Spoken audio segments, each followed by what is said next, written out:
신약 사도행전 15장의 마지막입니다. 신약 사도행전 15장 30절에서 41절, 제가 한 절 여러분 한 절 나눠서 읽겠습니다.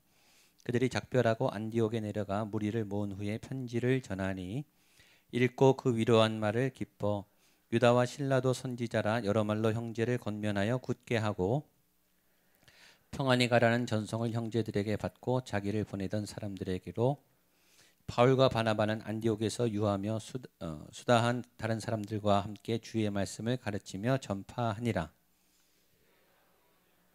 말하되 우리가 주의 말씀을 전한 각 성으로 다시 가서 형제들이 어떤 한가 방문하고자 하고 바나바는 마가라는 요한도 데리고 가고자 하나 자기들을 떠나 함께 일하러 가지 아니한 자를 데리고 가는 것이 옳지 않다 하여 서로 심히 다투어 피차 갈라서니 바나바는 마가를 데리고 배 타고 구브로로 가고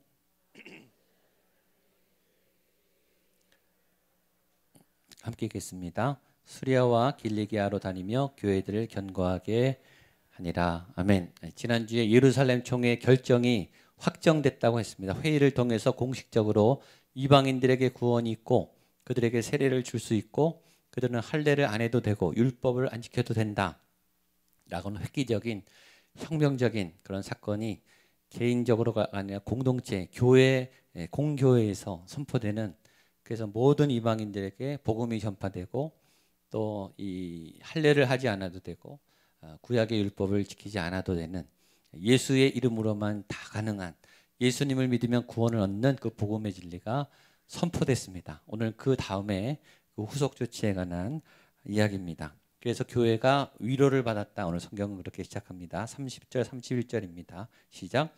그들이 작별하고 안디옥에 내려가 무리를 모은 후에 편지를 전하니 읽고 그 위로한 말을 기뻐하더라.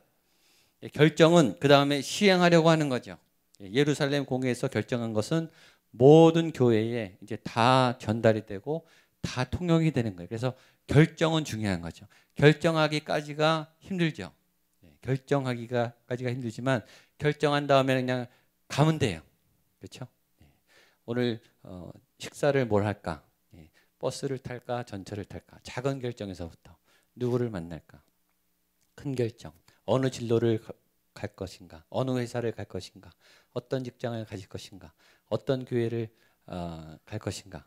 우리 인생의 큰 획을 긋는 결정, 또 매일매일 결정하는 작은 결정, 어떤 결정이든 결정하기까지는 갈등이지만 결정을 하면 일단 그 다음엔 가는 거예요. 근데 오늘 보면 하나님의 결정, 예루살렘 총회가 하나님의 결정을 한 다음에 그 결과가 31절에 보면 읽고 그 위로한 말을 기뻐하니라. 하나님의 위로가 있어요.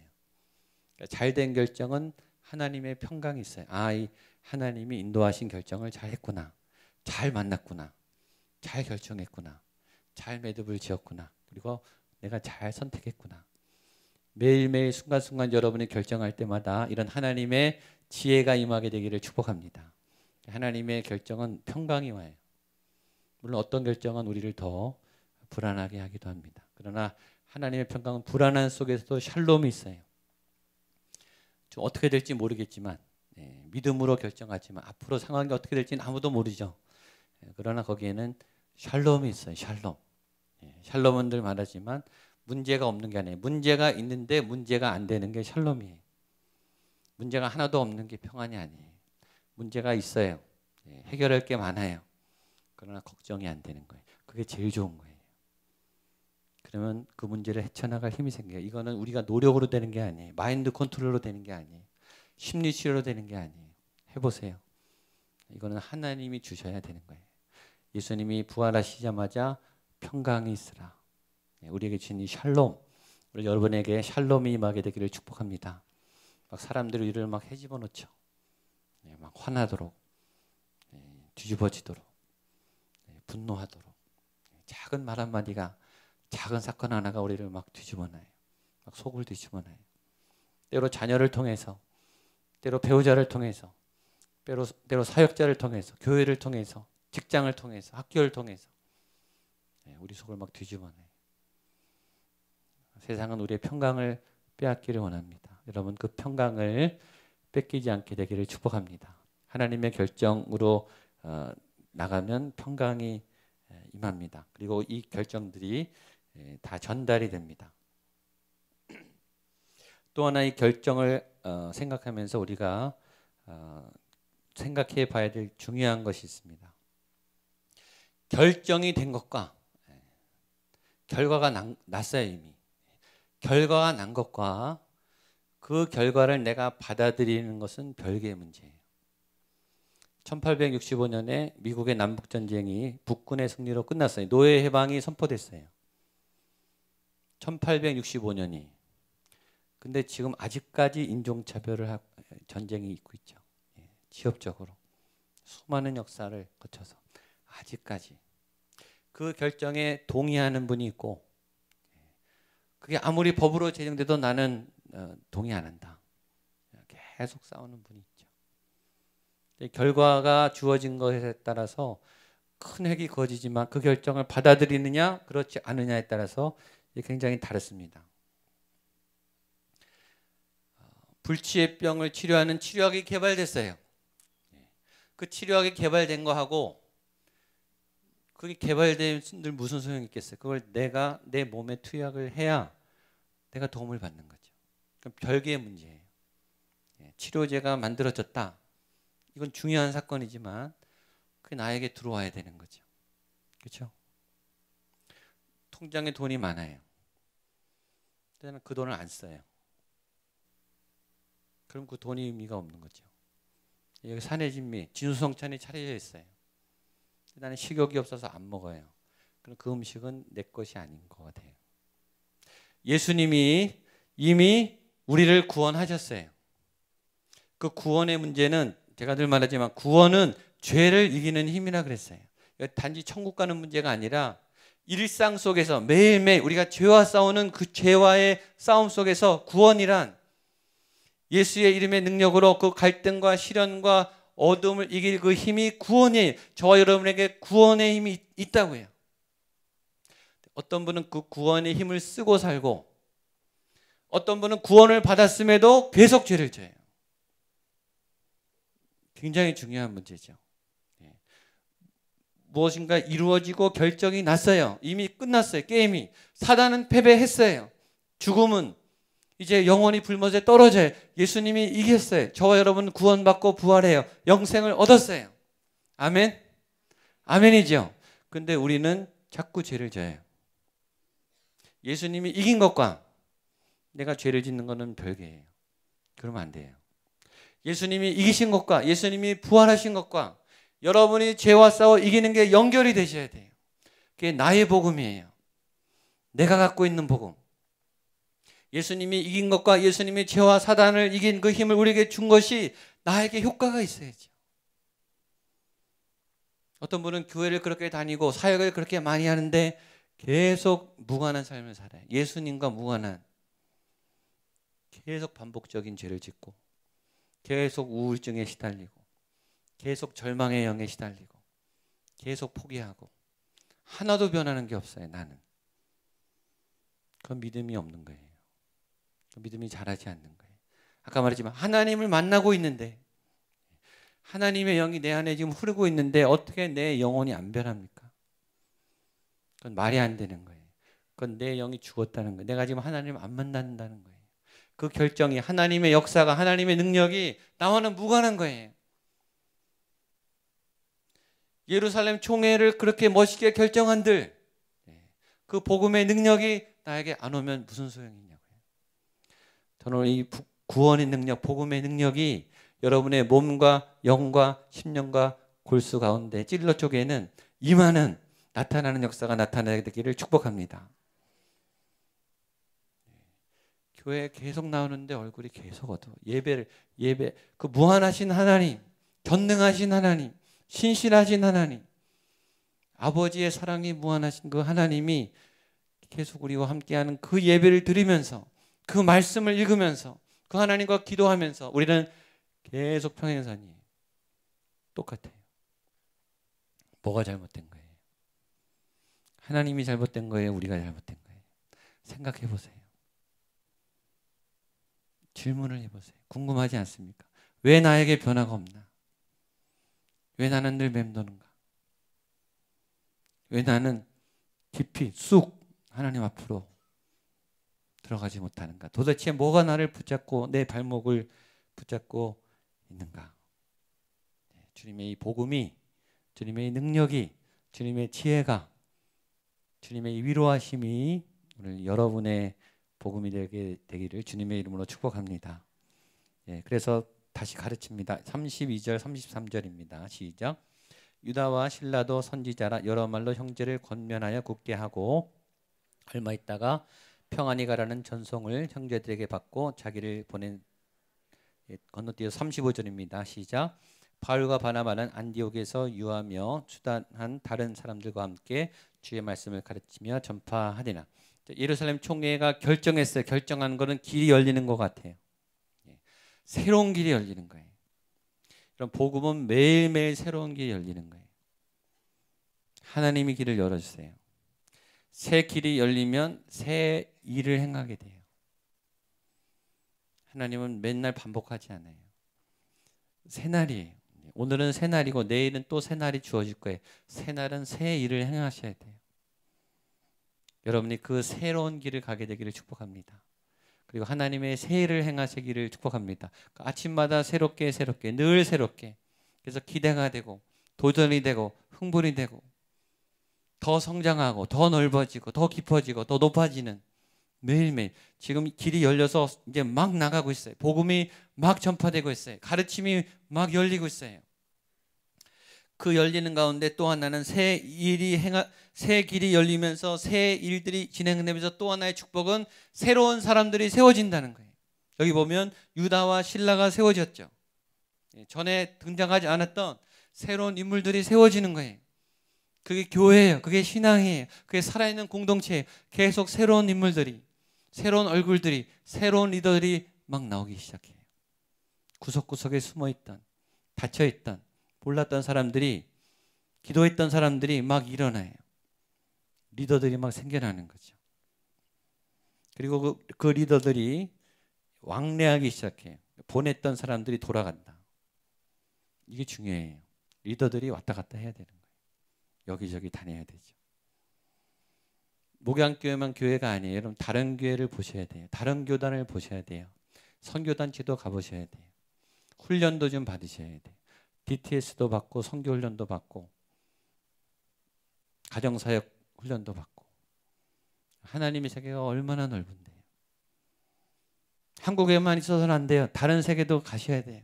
중국도 가시고 일본도 가시고 동남아도 가시고 남미도 가시고 유럽도 가시고. 하나님의 세계가 얼마나 넓은지 보세요. 영적으로 교류했다고 했습니다. 그래서 비전 트립을 가는 거예요. 그래서 아울리치를 가야 되는 거예요. 그래야 우리가 넓어집니다. 밖에 나가서 봐야 우리가 다시 보여요. 여기 안에서 보는 우리와 밖에 나가서 보는 우리는 달라요. 밖에 나가서 다른 관점에서 다른 시각에서 더 넓은 세계에서 우리를 보셔야 돼요. 그리고 하나님의 그 위치를 보셔야 되죠. 그러니까 이렇게 한번 넓게 펼쳐 나가는 것이 굉장히 중요합니다. 근데 그 가운데 갈등이 생겼습니다. 36절 37절입니다. 시작. 며칠 후에 바울이 바나바더러 말하되 우리가 주의 말씀을 전한 각 성으로 가서 형제들이 어떠한가 방문하자 하고 바나바는 마가라는 요한도 데리고 가고자 하나. 여기 두 가지 사건이 있어요. 하나는 이제 바울과 바나바가 우리가 1차 전도 여행을 했으니까 다시 그 전도하고 교회를 세웠던 곳에 가서 그 사람들이 믿음 생활을 잘 하나 보자. 그들을 돌보자. 그들의 복음을 잘 세워주자. 라는 굉장히 좋은 제안에서 이제 2차 전도 여행이 생기는 거예요. 역사적인 순간이죠. 믿음은 한 번 뿌리고 끝이 아니라 계속 돌봐야 되는 거예요. 양육이죠. 양육은 삶 전체를 책임지는 거예요. 제자는 계속 돌봐야 되는 거죠. 멘토는 계속 케어를 해야 되는 거죠. 근데 그때 바나바가 제안합니다. 마가를 데리고 가자. 근데 바울은 반대합니다. 38절 39절입니다. 시작. 바울은 밤빌리아에서 자기들을 떠나 함께 일하러 가지 아니한 자를 데리고 가는 것이 옳지 않다 하여 서로 심히 다투어 피차 갈라서니 바나바는 마가를 데리고 배 타고 구브로로 가고. 여기 우리 교회 상황과 비슷한 상황을 전개해요. 기도하면서 하나님의 좋은 아이디어, 전도 여행을 가자, 사역을 하자, 전도 축제를 하자, 무슨 행사를 하자, 좋은 의도로 행사를 해요. 거기에는 동의해요. 이 일을 하자. 우리는 어디서 갈등하죠? 누구를 세우느냐, 누가 팀장을 하느냐, 어떤 팀이 움직이냐, 거기서 우리는 싸워요. 똑같지 않습니까? 바나바는 마가를 데리고 가자. 바울은 걔는 안 된다. 걔는 전에 사고 쳤다. 걔는 빼라. 얼마나 심하게 싸웠냐면은 바나바와 바울이 싸워요. 거기 보면 서로 심히 다투어. 어디까지 싸워요? 갈라설 만큼 싸워요. 다시는 바나바가 안 나옵니다. 완전히 등 돌린 거예요. 완전히 갈라진 거죠. 위로가 되시죠. 초대교회도 이런 일이 있었습니다. 바울과 바나바도 이렇게 싸웠어요. 전에 이제 마가가 전적이 있어요. 사도행전 13장 13절 같이 한번 보겠습니다. 시작. 바울과 및 동행하는 사람들이 바브에서 배 타고 밤빌리아에 있는 버가에 이르니 요한은 그들에게서 떠나 예루살렘으로 돌아가고.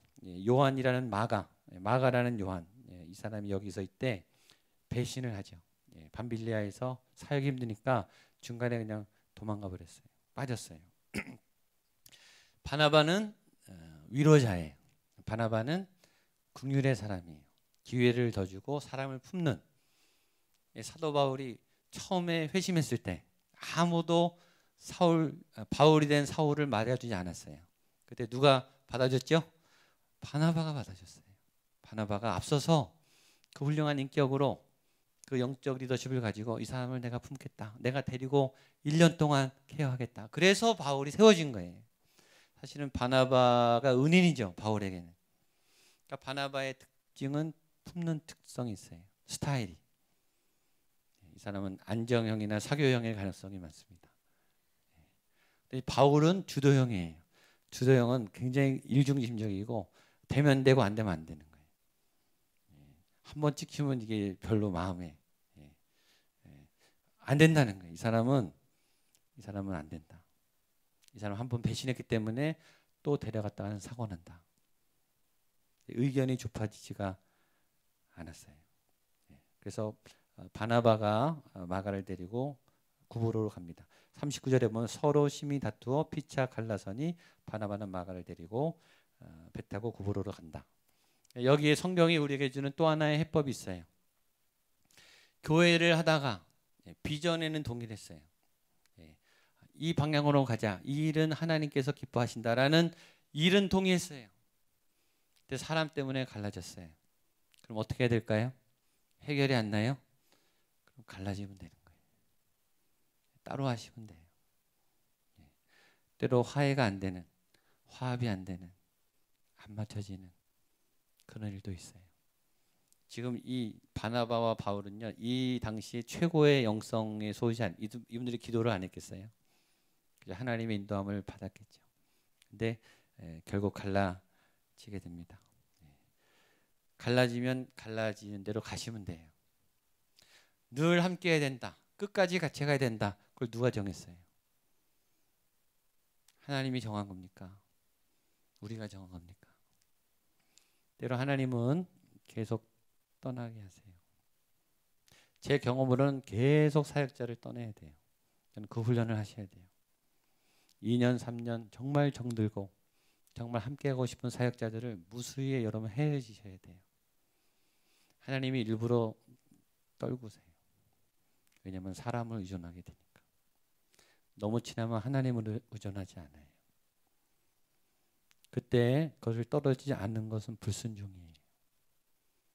전 여러분이 하나님께서 떼어놓으실 때 잘 떨어지게 되기를 축복합니다. 하나님이 때로 갈라놓게 하세요. 하나님이 갈라놓으셨어요. 바울과 바나바를 갈라놓으셨습니다. 그리고 따로따로 그 자리에서 자기의 길을 또 가는 거예요. 자기 스타일대로 가는 거죠. 마지막 40절 41절입니다. 시작. 바울은 실라를 택한 후에 형제들에게 주의 은혜에 부탁함을 받고 떠나 수리아와 길리기아로 다니며 교회들을 견고하게 하니라. 열매가 좋잖아요, 그렇죠? 또 하나 여기 은혜는 바울은 실라를 만납니다. 새로운 아주 귀한 동역자를 만나요. 예. 바나바와 헤어져서 실라라고 하는 하나님이 예비하신 새로운 동역자. 예. 옥문에서 찬송을 할 때 옥문이 풀어졌던 그 실라입니다. 그 실라, 믿음의 든든한 동역자를 만나게 돼요. 그래서 결과는 교회는 견고해졌다. 복음의 능력은 전파되게 됐다. 때로 우리가 원치 않은 갈등으로 갈라질 때가 있어요. 그럴 때는 우리가 수습하려고 그러면 더 갈라지는 것도 있어요. 하나님이 하시는 거예요. 그럴 때는 그냥 가세요. 괜찮아요. 하나님이 나중에 또 아물게 하실 거예요. 하나님께 맡기세요. 아무러지면 어떡해요? 어쩔 수 없죠. 그건 맡기세요. 하나님을 하다 보면 그런 일이 비일비재해요. 사람에 끌리고 그 미련이 남아서 다른 일을 하지 못하면 더 손해예요. 저는 여러분이 하나님의 일을 하다가 때로 사람끼리 충돌해도 그 고비를 믿음으로 잘 넘기게 되기를 축복합니다. 그리고 잘 여러분을 인도하시는 새로운 하나님의 길을 가서 더욱더 교회는 견고해지고 복음은 전파되는 그런 은혜의 역사가 나타나게 되기를 축복합니다. 아멘. 자리에 일어나셔서 우리 같이 찬양하고 기도하겠습니다. 복음 들고 산을 넘는 자들의 발길, 주님이 다스리시는 그 믿음의 걸음으로 그 길로 또 그 일을 행하시는 하나님의 그 방법으로 함께 나갔으면 좋겠습니다.